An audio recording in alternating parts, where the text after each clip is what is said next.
하겠습니다. 로마서 12장 1절로 2절입니다. 로마서 12장 1절로 2절 합독하겠습니다. 시작. 그러므로 형제들아, 내가 하나님의 모든 자비하심으로 너희를 권하노니 너희 몸을 하나님이 기뻐하시는 거룩한 산 제물로 드리라. 이는 너희가 드릴 영적 예배니라. 너희는 이 세대를 본받지 말고 오직 마음을 새롭게 함으로 변화를 받아 하나님의 선하시고 기뻐하시고 온전하신 뜻이 무엇인지 분별하도록 하라. 아멘. 기도합니다. 하나님, 우리 아버지, 이 시간도 말씀을 받사오니 말씀을 통하여 우리에게 하나님의 한없는 은혜를 이 시간 부어주시고 이 시간 그 은혜에 젖어 더욱더 우리의 믿음이 견고하여지게 도와주시며 은혜 받고 한 주간도 세상에서 그 받은 은혜대로 우리가 말씀으로 살아갈 수 있도록 강하게 붙드시고 인도하여 주시옵소서. 예수님 이름으로 기도하옵나이다. 아멘. 로마서 12장 1절로 2절 말씀 듣도록 하겠습니다. 오늘 제목을 삶을 드리는 예배자라고 지어봤습니다. 제목을 잘 기억하면서 집중해서 잘 들으시기 바랍니다. 자, 우리가 지난 시간을 잠깐 정리해 보면 이스라엘의 구원에 대해서 우리가 알아봤습니다. 이방인들도 하나님께 순종하지 아니했지만 긍휼을 입은 것 같이 이스라엘도 순종하지 아니했지만 하나님의 긍휼을 얻어 구원을 얻을 것이다. 그랬어요. 자, 어느 때냐? 이방인의 충만한 수가 들어온 이후에 구원을 얻을 것이다. 자, 이렇게 하나님은 모든 사람을 불순종 가운데 가두어서 오히려 모든 사람에게 긍휼을 베푸시는 하나님이시다. 그래서 로마서 기록자 바울은 그 깊고도 풍성한 하나님의 은혜 앞에 그분에게 영광을 돌린다. 자, 이렇게 지난 시간 말씀하겠습니다. 자, 그래서 그 다음에 오늘 보니까 이제 로마서 12장으로 오는데 한번 1절 한번 읽어보도록 하겠습니다. 시작. 그러므로 형제들아, 내가 하나님의 모든 자비하심으로 너희를 권하노니 너희 몸을 하나님이 기뻐하시는 거룩한 산 제물로 드리라. 이는 너희가 드릴 영적 예배라. 자, 그래서 그러므로 형제들아 이렇게 말해요. 그러므로는 앞에 모든 것을 받고 그 다음에 그러므로 우리가 이렇게 되는 거예요. 그러니까 짧게 얘기하면 로마서 11장을 받는다고 할 수도 있고 크게 얘기하면 로마서 전체를 받는 것입니다. 우리가 흔히 말하기를 로마서 11장까지는 우리가 교리적인 그런 내용이 있고 12장부터는 실천적인 내용이 들어있다고 말하는데, 그래서 그러므로 형제들아 바울은 이렇게 얘기하고 있는 것입니다. 그래서 그러므로가 로마서 11장까지 전체를 받는다면 우리가 간단하게 11장까지를 정리해보고 그래서 그러므로 형제들아라는 그 뒷말씀을 우리가 생각해보는 시간 갖도록 하겠습니다.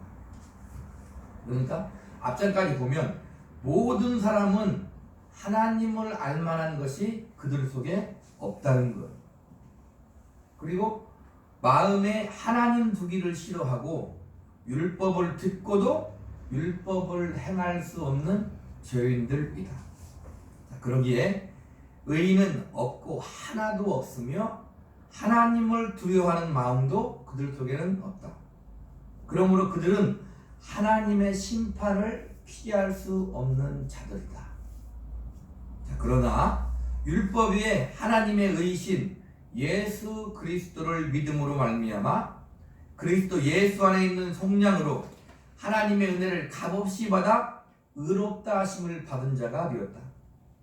유대인이든 이방인이든 마찬가지로 하나님의 긍휼을 얻어 하나님의 은혜로 택하시고 부르심을 입은 자들이 예수 안에 결코 정죄함을 받지 않는 하나님의 자녀가 되었다. 이것이 바로 복음이고 믿음이다. 이는 바로 하나님의 신실하신 순전하신 은혜이다. 로마 11장까지를 간략하게 정리하면 이렇다 이 말이에요. 자, 그러므로 형제들아 이렇게 되는 거예요. 그 내용을 다 알고 그 은혜를 너희가 다 입은 자다는 거예요. 자, 그러므로 형제들아 이렇게 바울은 말하고 있는 거예요. 자, 여기서 형제는 누구를 가리킵니까? 로마 교회를 가리키는 거예요. 그러니까 우리가 잘 생각할 것은 하나님의 뜻이 있으면 하나님의 뜻은 하나님의 은혜는 누구에게 이루어지냐면 각각 개개인에게 이루어지는 거예요. 나에게 이루어지지만 나를 넘어서서 우리에게 이루어지고 더 나아가면 인류 전체에게 이루어지는 것입니다. 그래서 하나님은 우리 하나님이 되는 것이고 우리 아버지가 되시는 것이고 그런 거예요. 나의 하나님이지만 우리의 하나님이고 우리의 아버지가 되시는 거예요. 자, 하나님이 역사의 주인이 되시고 주관자가 되셔서 하나님의 경륜과 섭리를 이루어 가십니다. 하나님이 이 세상을 만들고 그냥 설계해 놓고 가게 그냥 내버려 두는 것이 아니라 하나님이 친히 이 온 인류의 역사의 주관자가 되시고 하나님의 경륜과 섭리를 이루어 가는 것. 그런데 그 안에 내가 들어가 있는 거예요. 자, 나의 주인이 되시고 나의 구원주가 되시어서 나를 온전하게 하나님의 사람으로 만들어 가시면서도 온 인류 역사를 이끌어 가시는 하나님. 그 조화를 우리가 잘 알아야 되는 거예요. 그래서 하나님의 세심함과 하나님의 광대하심을 알 수 있는 거예요. 그러니까 누구만 할 수 있냐면 하나님이기 때문에 하나님만 할 수 있는 거예요. 그 말을 이해하겠습니까? 하나님이 이 인류의 모든 역사를 주관하시고 이끌어 가는데 그렇게 크신 하나님인데 거기에 내가 들어가 있다는 거예요. 그러나 나 혼자만 있는 것이 아니라 누구랑 있다? 우리가 있다는 거예요. 그래서 하나님은 우리 아버지가 되시는 거예요. 그렇게 하나님은 세심하시고 하나님은 광대하신 분이라는 거예요. 그래서 바울이 그러므로 형제들아 이렇게 얘기했는데 우리한테 얘기하면 그러므로 나의 사랑하는 자녀들아 하나님 우리에게 하시는 말씀이라. 하나님은 특별하게 보세요. 우리가 어떤 문제를 놓고 기도하고 하나님과의 관계를 가지면서 하나님께 특별한 음성을 들을 때가 분명히 필요해요. 그럼에도 불구하고 어디에 하나님의 음성이 다 들어있어요? 성경 속에 다 들어있는 거. 그러므로 형제들아 누구한테 얘기하는 겁니까? 우리에게 얘기하고 있는 거다. 그러니까 하나님의 뜻을 다른 곳에서 찾으려고 하면 안 돼요. 하나님이 하신 그 말씀 속에 하나님의 뜻이 들어있다 말입니다. 그러니까 하나님이 나의 형제들아 나의 자녀들아 그렇게 하시는 말씀을 우리는 잘 들어야 되는 거예요.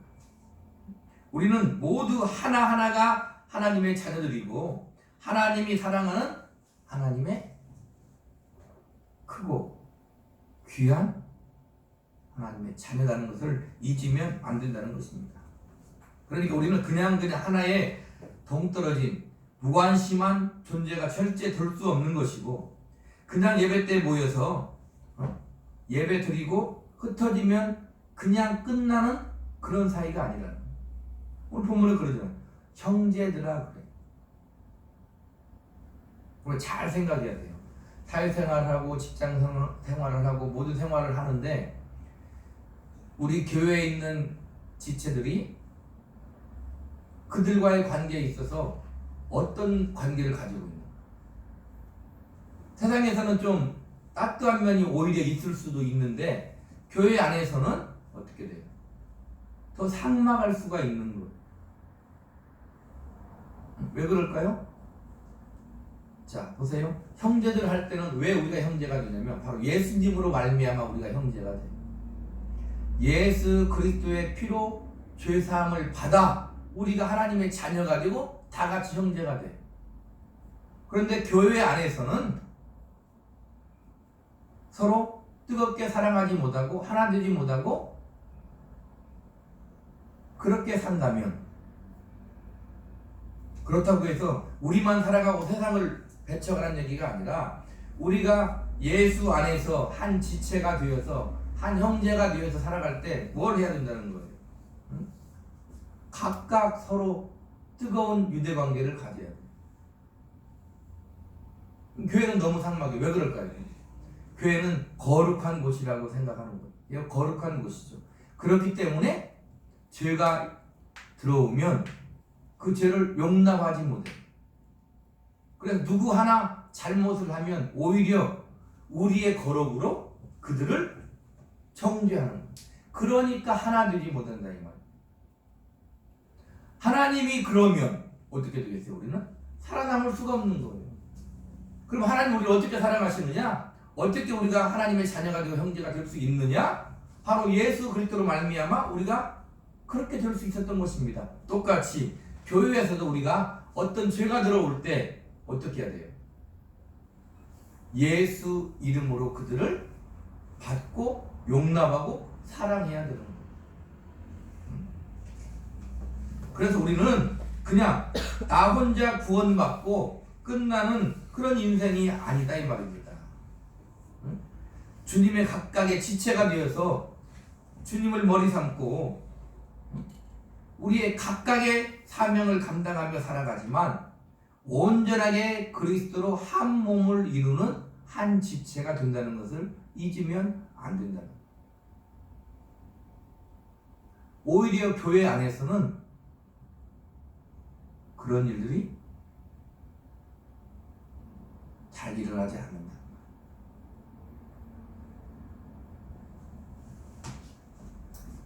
자, 그래서 우리는 어떻게 살아야 되느냐?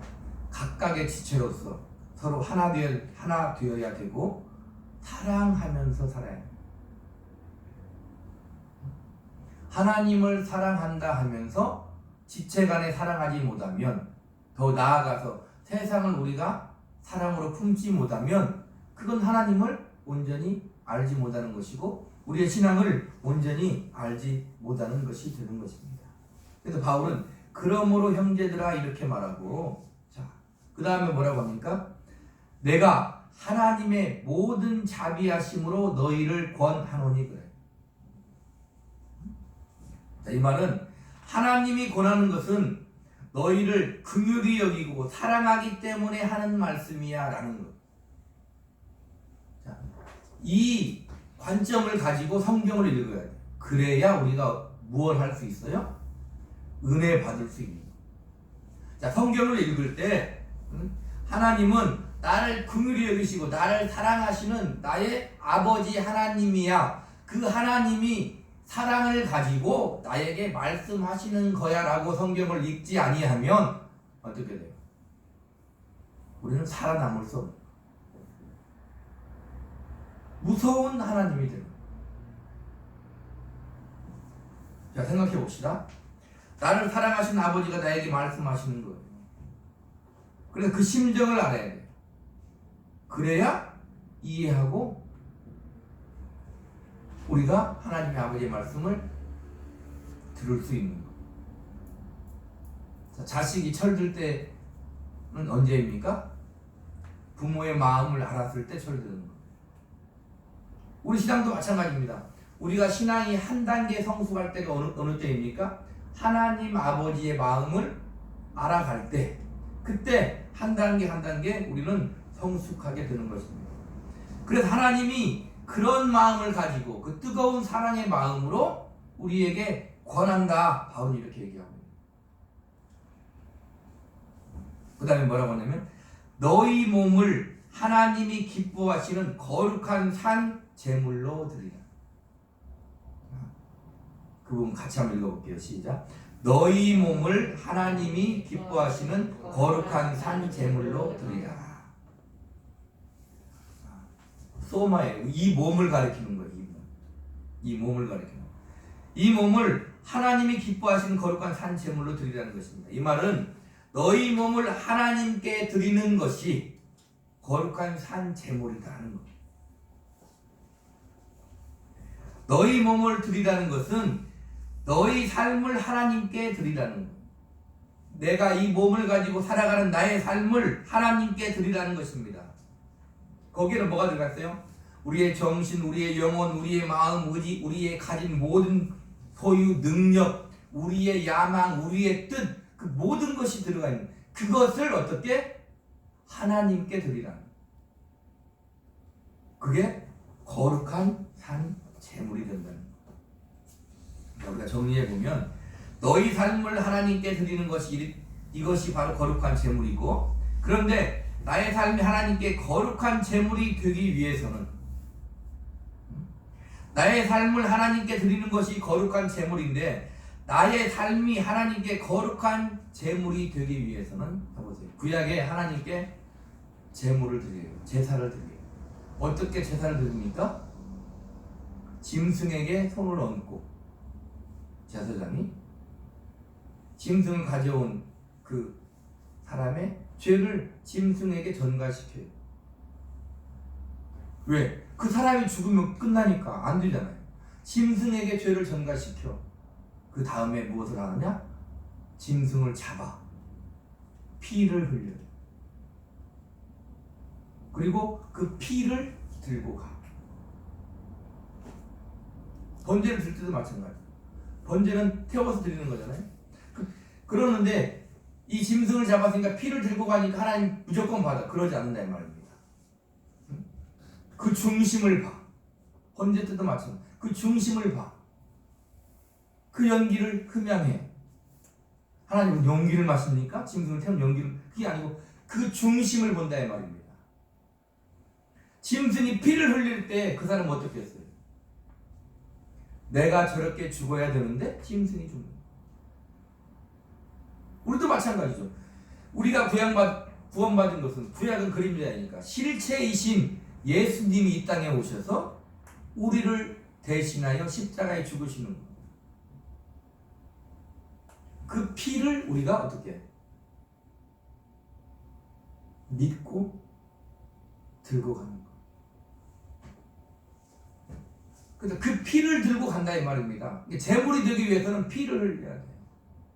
거룩한 제물이 되기 위해서는 어떻게? 죄와 싸우기를 히브리서 말씀대로 피 흘리기까지 싸워야 된다 이 말입니다. 피 흘리기까지 싸운다고 했으니까 쉽게 되는 게 아니다 이 말입니다. 지금 로마서 12장인데 11장까지 계속 그 얘기를 하고 있는 거예요. 나의 삶을 하나님께 드리기 위해서는 그렇게 피 흘리는 고통이 따르는 거. 자 보세요.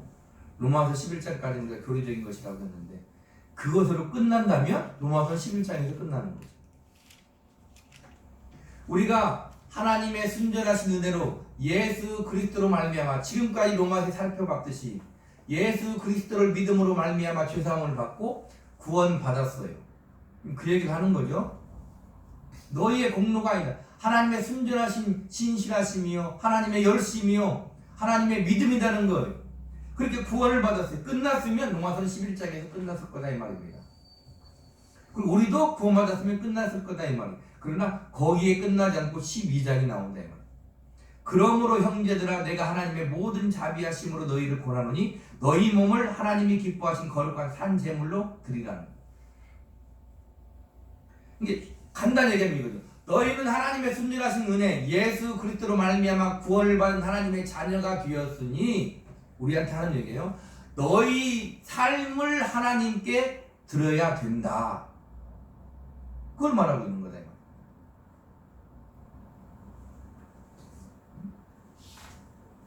자 보세요. 우리가 살아가면서 누구나 날마다 습관적으로 짓는 죄들이 있어요. 각자가 다를 수 있지만 그렇게 우리는 죄 덩어리로 살아요. 그렇게 그 습관적인 죄는 어찌 보면 아주 작은 것일 수 있어요. 그런데 그 작은 것조차도 우리는 어떻게 한다? 이길 수 없다 이거예요.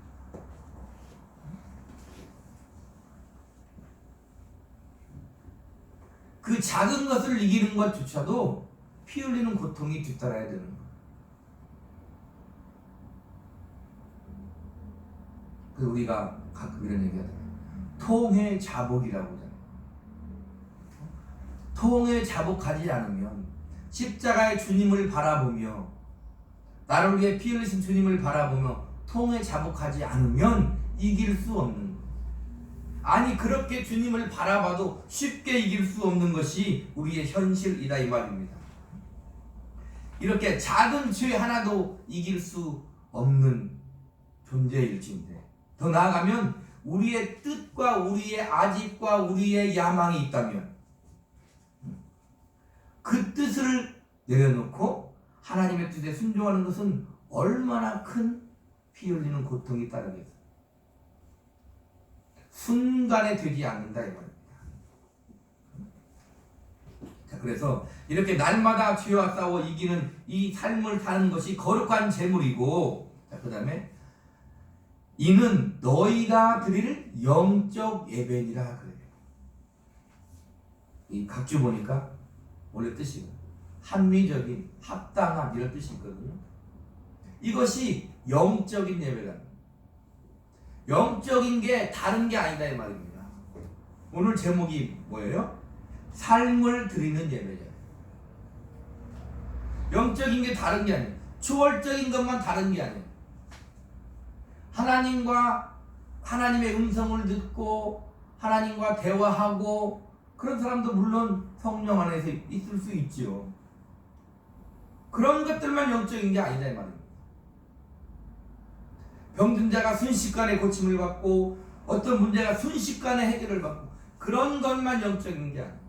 이 교회에 나와서 예배를 드리고 기도하고 찬양하고 찬송하고 이런 것만 영적인 게 아니다 이 말입니다. 본문 무엇이 영적인 예배라고요? 우리의 삶을 믿음으로 하나님께 드리는 것이 영적인 예배라. 그렇게 지금 말하고 있다 이 말입니다.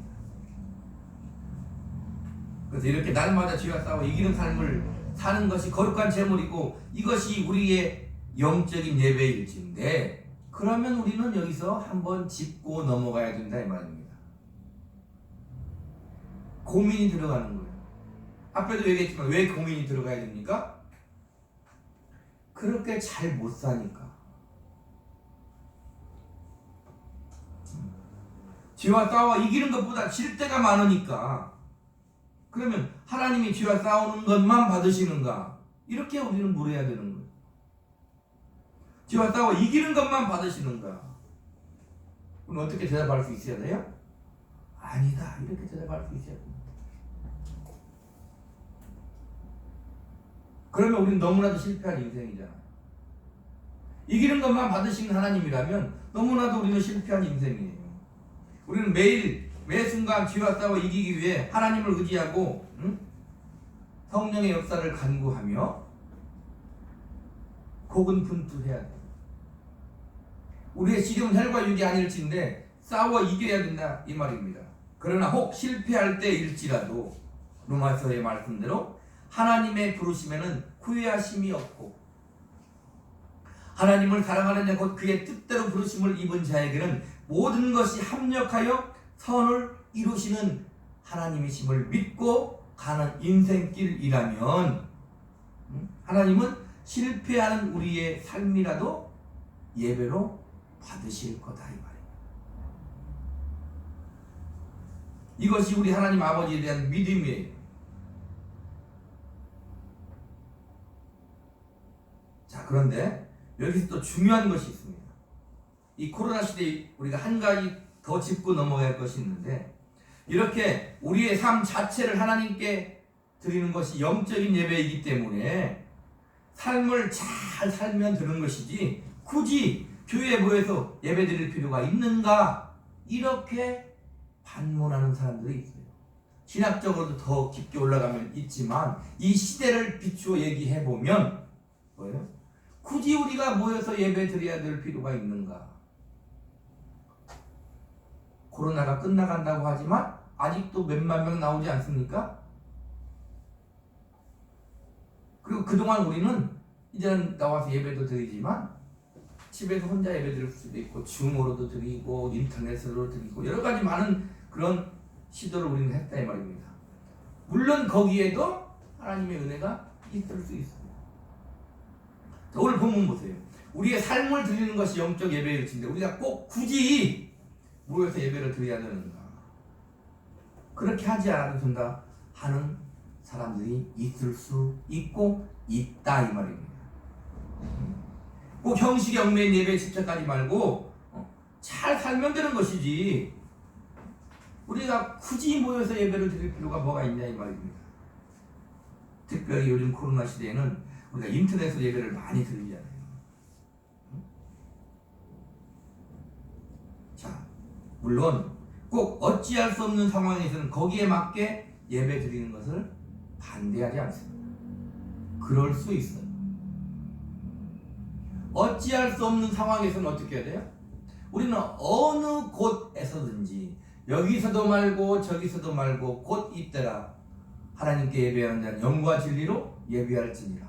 어디서든지 우리는 영으로 진리로 하나님을 예배할 수 있습니다. 그럼에도 불구하고 우리가 예배를 드려보면 처음에는 낯설지만 좀 익숙해 가는 것 같고 익숙해지면 거기에는 뭐가 따라요? 거기에는 하나님을 하나님으로 인정하기 어려운 지경에 이르게 됩니다. 자, 우리가 그렇게 예배를 드려서 그것만으로 죄를 충분히 이기고 오늘 뒤와 싸워 피 흘리기까지 얘기했는데 그것만으로 죄를 충분히 이기고 온전한 믿음의 삶을 살 수 있는 실력이 우리에게는 없습니다.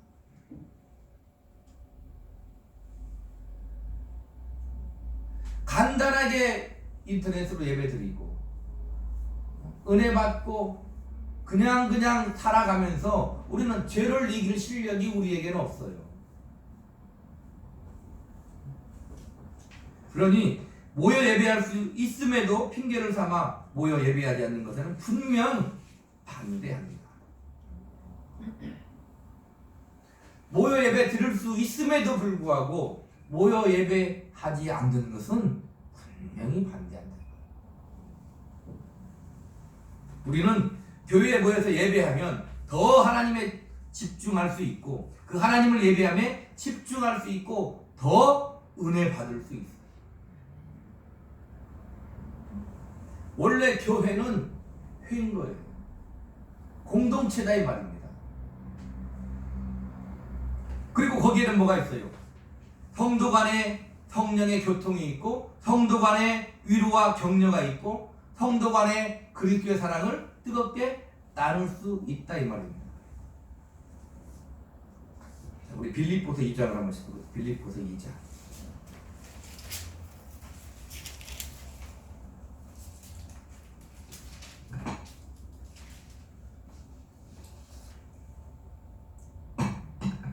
(1절로 4절까지) 있습니다. 시작.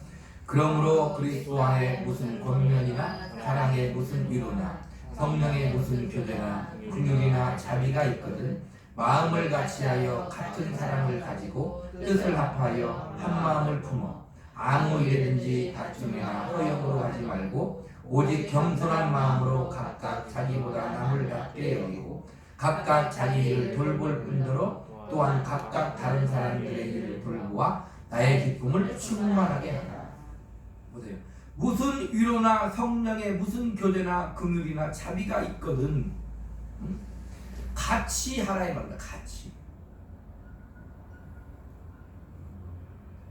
할 수 없는 걸 하라는 게 아니라 할 수 있음에도 불구하고 핑계 대지 말라는 거.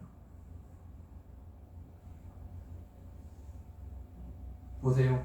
시대가 악해져서 저는 삶으로 하나님께 예배 드리라는 그게 전적으로 동의하고 제 목회 철학도 그게 맞아요. 자, 세상이 악해져 갈수록 어떻게 됩니까?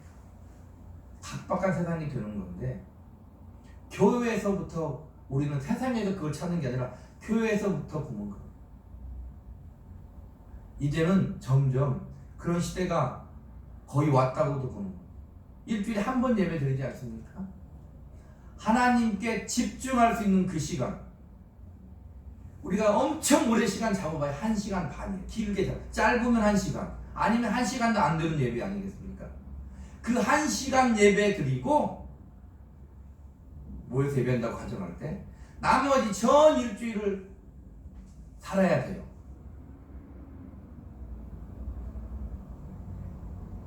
우리의 씨름은 혈과 육이 아닐진데 공중의 정사와 권세와 이 세상의 어둠의 주관자들과 하늘에 있는 악한 영들과의 싸움일진데 그 1시간 예배 드리고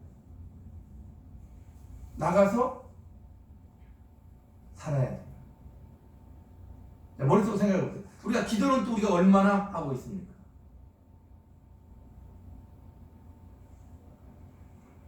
세상 사람도 좀 생각이 있는 사람들은 그렇게 살아요. 어떻게 사냐고요? 명상하면서 살아요. 그런다니까? 세상 사람도 명상하면서 살아요.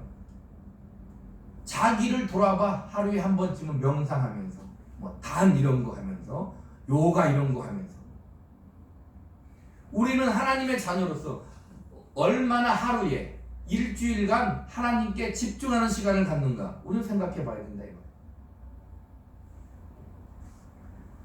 히브리서 10장 한번 보겠습니다. 히브리서 10장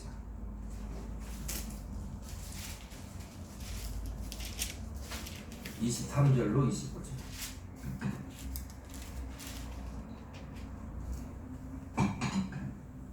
같이 읽습니다. 또 약속하신 이는 믿으시니 우리가 믿는 도리의 소망을 움직이지 말며 굳게 잡고 서로 돌아보아 사랑과 선행을 격려하며 모의를 패하는 어떤 사람들의 습관과 같이 하지 말고 오직 권하여 그날이 가까움을 볼수록 더욱 그리하자. 믿는 도리의 소망을 움직이지 말고 굳게 잡고 서로 돌아보고 사랑과 선행을 격려하라.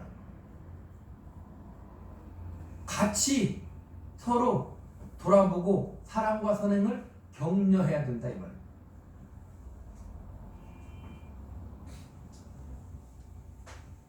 자, 반대로 모여서 예배는 잘 드려. 예배도 잘하고 찬송도 잘하고 기도도 잘하고 다 해. 근데 나가서는 세상 사람과 똑같이 사는 것, 이것도 잘못된 거.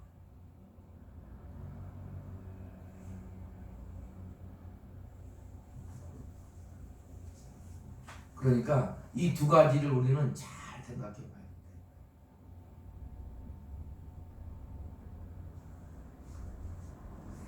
교회에서 예배드리는 것을 배척하고 삶에서만 잘 살면 된다고 하는 것, 이건 분명히 잘못된 것임을 우리는 알아야 돼. 마치 로마서에서 살펴본 것 같이 이런 것. 우리는 이제 성령의 인도하심에 따라 순종하며 살아야 돼. 그렇다고 율법을, 하나님의 말씀을 없이 하면 어떤 길로 가는지 몰라. 우리는 믿음을 가지고 우리의 삶이 예배이기 때문에, 그것이 영적인 예배이기 때문에 본문의 말씀대로 우리의 삶을 잘 살아야 돼요. 그럼에도 불구하고 어떻게 해야 된다? 교회 나와서 하나님께 예배해야 된다.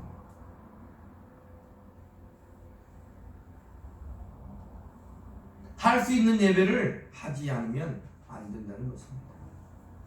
자, 그래서 이렇게 우리 몸으로 삶을 드리는 것이 영적인 예배일진데 구체적으로 어떻게 해야 하는가를 2절 이하에 나와 있단 말입니다. 본문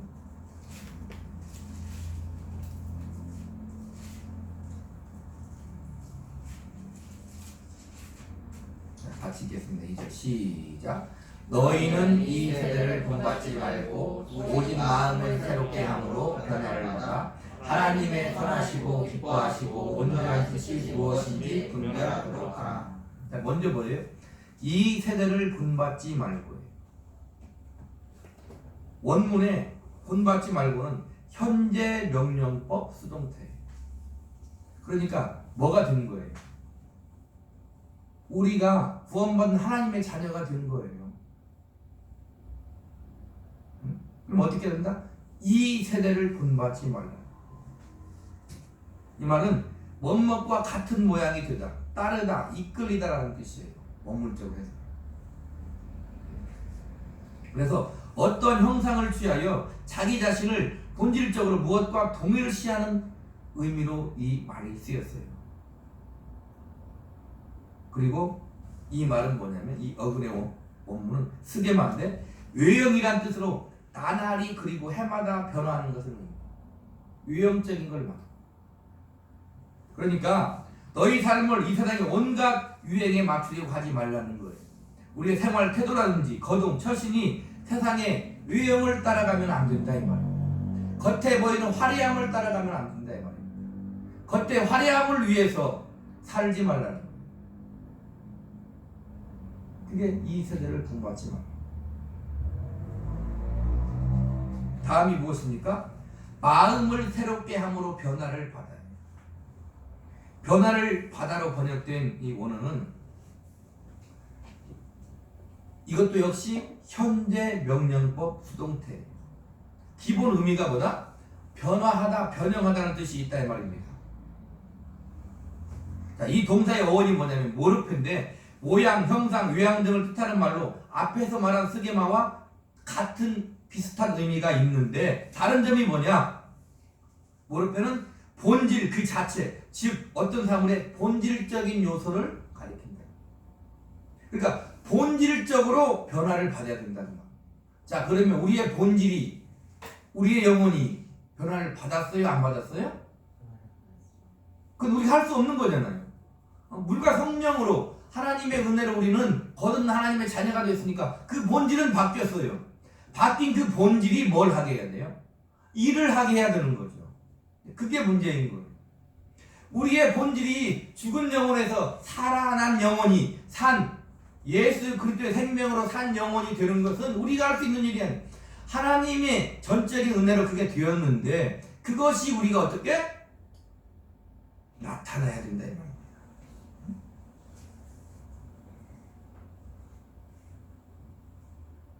그래서 바울은 계속해서 변화를 받으라고 말하는 거예요.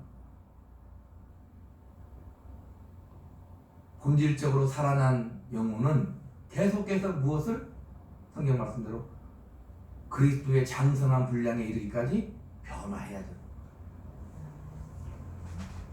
그래서 속사람의 근본적인 변화가 필수적으로 따라야 돼요. 그러니까 예수를 믿었는데 잘 안 될 수는 있지만 10년이 가고 20년이 가고 30년이 감에도 그 사람에게는 변화가 하나도 없다면 본질적인 변화가 이루어지지 않은 사람이다.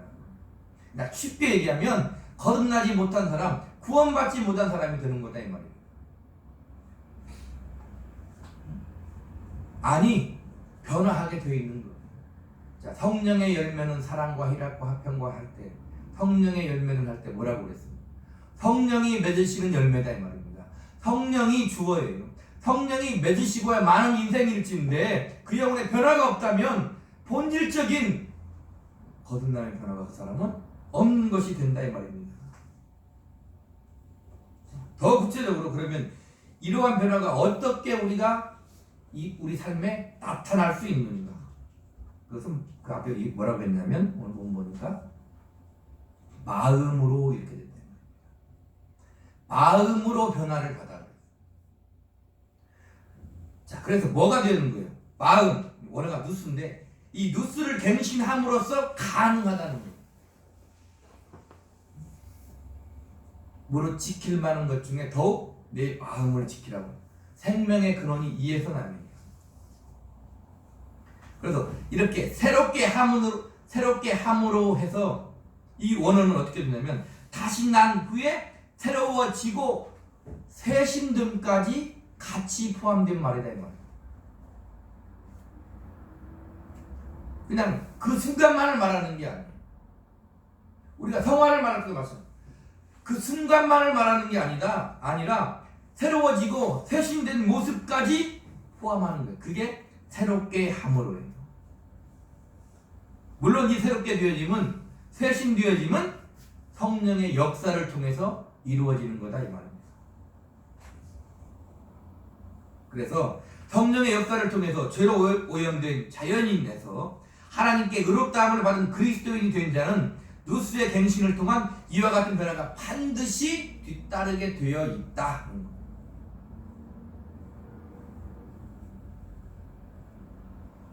그러니까 주의 종은 강단 상시 무엇을 설교하느냐?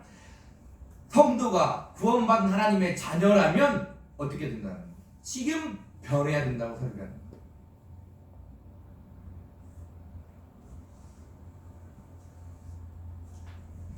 이것이 없이 하나님께 기뻐하신 삶을 살기란 우리는 불가능하다 이 말입니다.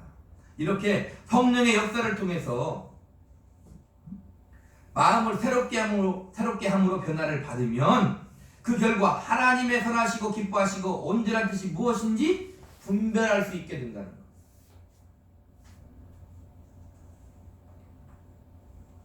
그래서 우리가 마음의 갱신을 통해 변화를 받아야 하는 목적이 뭐냐? 바로 철저한 검증에 의해 하나님의 선하시고 기뻐하시고 온전한 뜻을 알기 위함이다 이 말입니다. 알아야 뭘 할 거 아니냐 이거.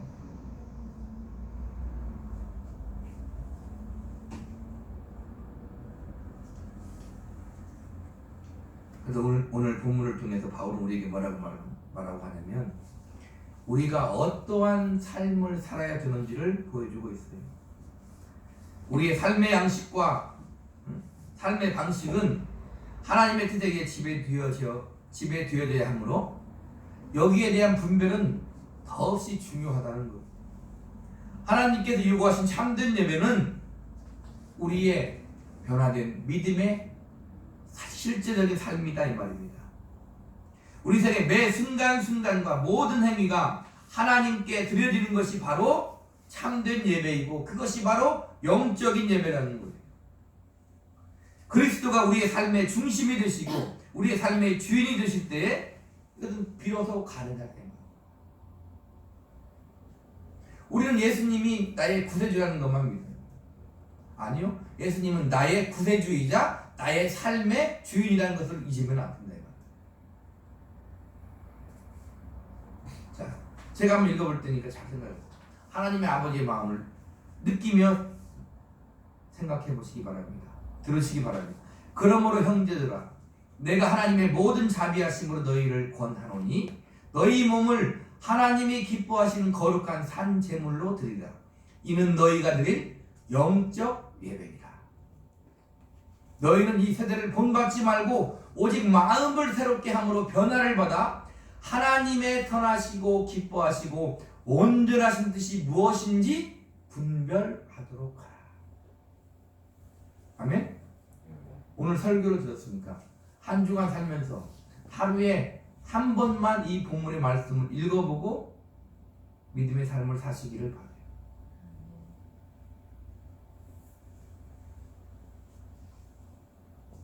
그래서 우리 삶 가운데 무엇을 느껴야 돼요?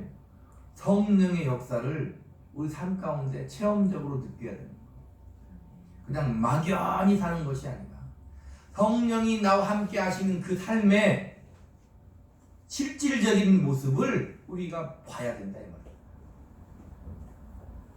그럴 때 더욱더 믿음이 생기고 그럴 때 더욱더 우리에게 힘이 생기는 거예요.